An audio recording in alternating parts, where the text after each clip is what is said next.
যিসকল মানুহে অৰুণোদয় এপ্লাই কৰিম ভাবি আছে সেইসকল মানুহৰ বাবে ভাল খবৰ। তো আপোনালোকে অতি শীঘ্ৰে আপোনালোকে অৰুণোদয় আঁচনিখন এপ্লাই কৰিব পাৰিব। তো আপোনালোকৰ ডক্টৰ হিমন্ত বিশ্ব শৰ্মা ছাৰে কি কৈ আছে সেইটো শুনক। অৰুণোদয় 3.0 অৰ্থাৎ অৰুণোদয় আমি প্ৰথম আৰম্ভ কৰিছিলোঁ 19 লাখ হিতাধিকাৰীৰে। অৰুণোদয় 2.0 আমি সামৰি লৈছিলোঁ 27 লাখ হিতাধিকাৰী। এতিয়া অৰুণোদয় 3ত আমি সিদ্ধান্ত লৈছোঁ যে আৰু আমি প্ৰায় আপোনালোকে হিচাপ কৰিব লাগিব যে মই ফটক কৰি পূৰণ কৰি দিছোঁ। আমি আৰু 20 লাখ হিতাধিকাৰী এই আঁচনিৰ আমি অধীনলৈ আনিব খুজিছোঁ। যদি 20 লাখ হিতাধিকাৰীক এই আঁচনিৰ অধীনলৈ আনো তেতিয়াহ'লে এই আঁচনিৰ অধীনত বেনিফিটেড পৰিয়ালৰ সংখ্যা 47 লাখলৈকে বৃদ্ধি পাব।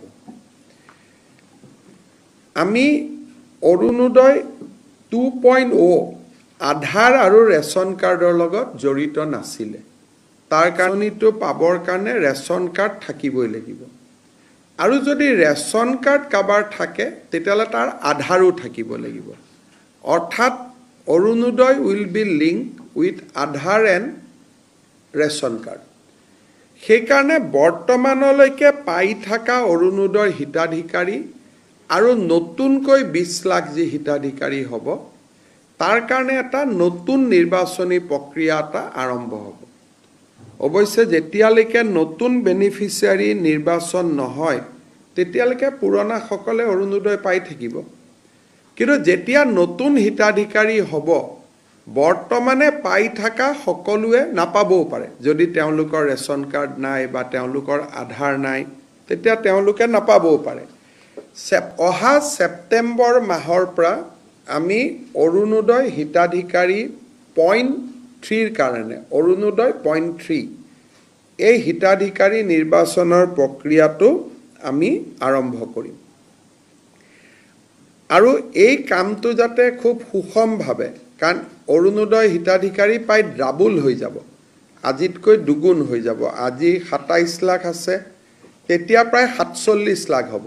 ডাবুল নহ'ব, অকণমান ডাবুলতকৈ কম হ'ব।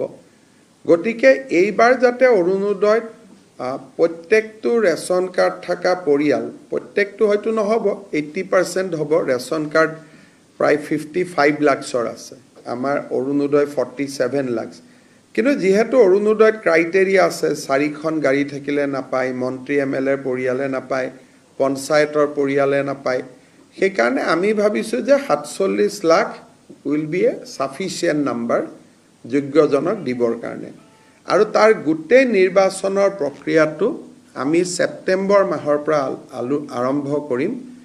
তাৰ বিষয়েও জিলা উপায়ুক্তসকলৰ লগত পুংখানুপুংখভাৱে আমি আলোচনা কৰিম।